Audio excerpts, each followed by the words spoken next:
പായസം വിളമ്പിയും പടക്കം പൊട്ടിച്ചും വി.ഡി. സതീശൻ സർക്കാരിന്റെ സത്യപ്രതിജ്ഞ ആഘോഷമാക്കി UDF പ്രവർത്തകർ. ഗ്രാമനഗര വ്യത്യാസമില്ലാതെയാണ് 10 വർഷത്തെ ഇടവേളയ്ക്ക് ശേഷം വീണ്ടും ഐക്യജനാധിപത്യ മുന്നണി അധികാരത്തിലെത്തുന്നതിന്റെ ആഹ്ലാദം പങ്കിട്ടത്. Bhima jewellery, press club junction, Kasaragod. സംസ്ഥാനത്ത് വീണ്ടും UDFന്റെ നേതൃത്വത്തിലുള്ള മന്ത്രിസഭ സത്യപ്രതിജ്ഞ ചെയ്യുന്നതിൻ്റെ ആഹ്ലാദം വിവിധ കേന്ദ്രങ്ങളിൽ വ്യത്യസ്ത രീതിയിലാണ് നടന്നത്. പ്രഥമൻ പാൽപ്പായസം ഉൾപ്പെടെ വിവിധ തരത്തിലുള്ള പായസ വിതരണവും ലഡു വിതരണവുമാണ് നടത്തിയത്. മുദ്രാവാക്യം വിളികളോടെയും ആഹ്ലാദ പ്രകടനത്തോടെയുമാണ് പലയിടങ്ങളിലും സത്യപ്രതിജ്ഞ ആഘോഷമാക്കിയത്. തൃക്കരിപ്പൂർ പഞ്ചായത്ത് UDF കമ്മിറ്റിയുടെ നേതൃത്വത്തിൽ കുത്തരി പാൽപ്പായസവും ലഡുവും വിതരണം ചെയ്തു. ബസ് സ്റ്റാൻഡ് പരിസരത്ത് UDF panchayat chairman TP Ahammed Haji പായസ വിതരണം ഉദ്ഘാടനം ചെയ്തു.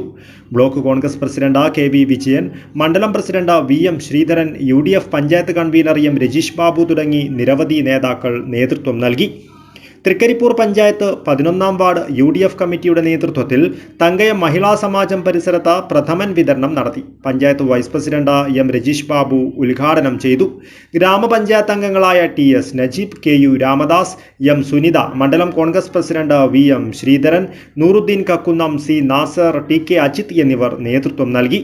നടക്കാവ് പ്രിയദർശിനി മന്ദിര പരിസരത്ത് കോൺഗ്രസ് പ്രവർത്തകരുടെ നേതൃത്വത്തിൽ പായസ വിതരണം നടത്തി. പലയിടങ്ങളിലും പടക്കം പൊട്ടിച്ചും ലഡു വിതരണം ചെയ്തുമാണ് UDF പ്രവർത്തകർ ആഹ്ലാദം പങ്കുവച്ചത്. News bureau, Cheruvathur.